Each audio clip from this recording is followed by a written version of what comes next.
If there were a city in the United States that could be called America's North Korea, it would be Gary, Indiana. Once a shining beacon of American industrial power, it has become a symbol of isolation, decay, and darkness.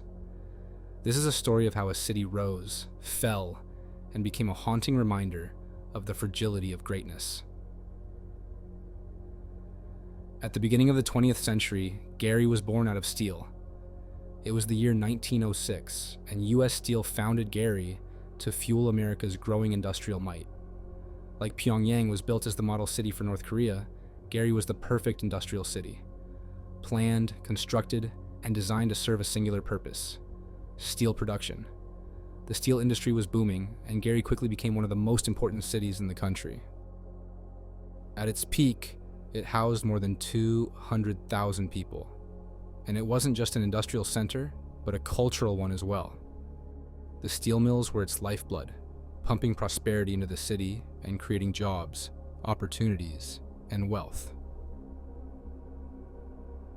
The American dream lived in Gary. As the steel industry grew, so did Gary's reputation. It became known as the city that built America, as the steel produced in its mills was used to construct skyscrapers, bridges, and railways across the country. Immigrants flocked to the city, hoping to find work and a better life. The city grew rapidly, and by the mid-20th century, it was a thriving metropolis. The industry was so vital that entire neighborhoods, schools, and communities sprang up to support the workforce.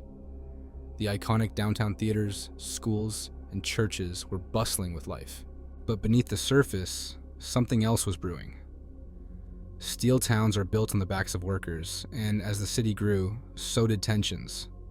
Gary's success was built on an industry that was about to collapse under its own weight.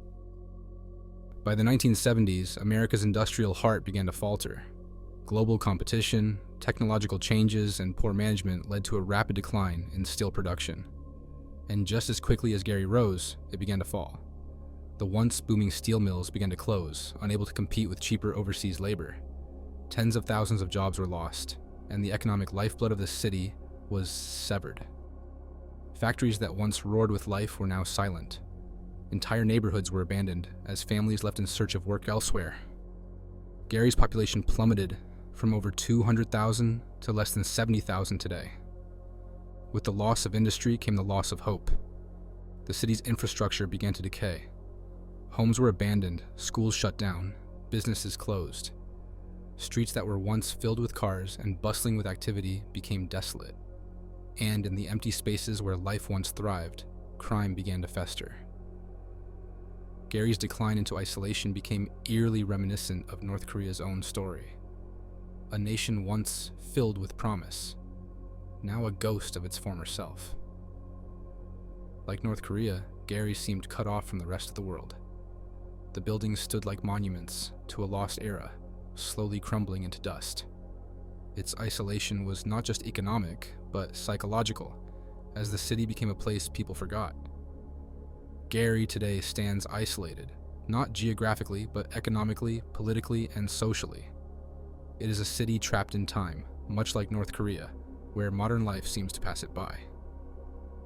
The economic devastation is staggering. Unemployment rates soar well above the national average, and poverty is rampant. Nearly 35% of the population lives below the poverty line. Those who remain are often stuck, unable to leave, trapped in a city that offers few opportunities. Gary's story isn't just one of industrial collapse, it's a human tragedy. But with economic collapse comes crime. Gary has gained a reputation as one of the most dangerous cities in America. Crime festers in the empty shells of once thriving neighborhoods. Poverty and violence walk hand in hand through the streets. During the 1990s, Gary had one of the highest murder rates in the country. Earning it the grim title of murder capital of the U.S. gang, violence took control of the streets, with drug trafficking and shootings becoming daily occurrences. The city became infamous for its high-profile murders, kidnappings, and other violent crimes. One of the most shocking cases involved the serial killer Darren Van, who confessed to killing multiple women and hiding their bodies in abandoned buildings across Gary. His crimes were emblematic of the city's decay. The city's abandoned houses became perfect locations for criminal activity. And for many, survival in Gary meant navigating a city where danger lurked around every corner. But what's most eerie about Gary is its silence. Block after block, mile after mile, the city is dotted with abandoned homes, factories, schools, and churches. These places, once filled with life, now sit empty, rotting from the inside out. Urban explorers travel from across the country to document Gary's ruins, capturing images of its crumbling infrastructure. The photos of empty schools with books still on the desks and decaying churches with pews left to rot tell the story of a city frozen in time. One of Gary's most iconic abandoned buildings is the Union Station, a once thriving train station that connected the city to the rest of the country. Today, it stands as a skeleton of its former self, covered in graffiti, its windows shattered, and its platforms empty. The city's abandoned factories are another haunting reminder of its fall. The once mighty steel mills, which fueled Gary's rise, are now rusting giants, slowly decaying under the weight of time. Entire sections of the city feel post-apocalyptic, with nature reclaiming what was once man-made. Gary's collapse has even drawn comparisons to the ghost cities of China, places built for a future that never came. But unlike those cities, Gary was once filled with life. Its collapse is not just an economic one, but a moral one. It's a place where hope seems to have died, along with the industry that built it. Like North Korea, Gary feels trapped in the past, its glory days long gone, and its future uncertain. The eerie parallels between Gary and North Korea are hard to ignore. Both were built on promises of industrial power, and both now stand as isolated symbols of failure.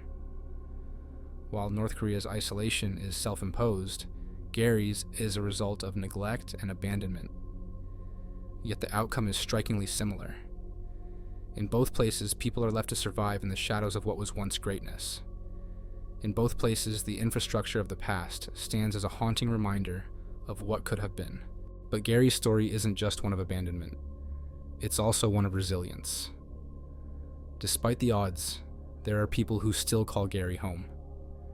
They live among the ruins, trying to carve out a life in a city that has all but given up on them.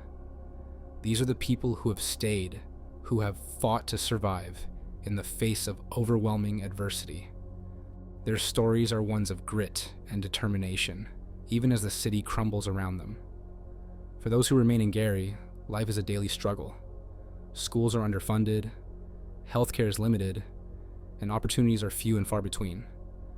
Many of the city's residents rely on social services just to get by. Yet despite the challenges, there are glimmers of hope. Community leaders and activists are working to revitalize the city, creating small pockets of progress in a sea of decay. Local businesses are trying to breathe new life into Gary's hollowed-out economy. Redevelopment projects, while slow, offer a glimpse of a future where the city might once again rise from the ashes.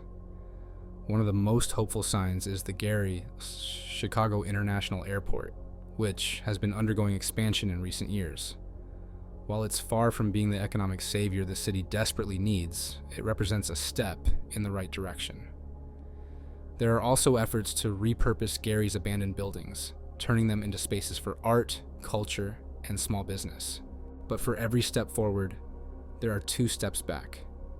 The challenges are immense, and the road to recovery is long. It's hard to say what the future holds for Gary.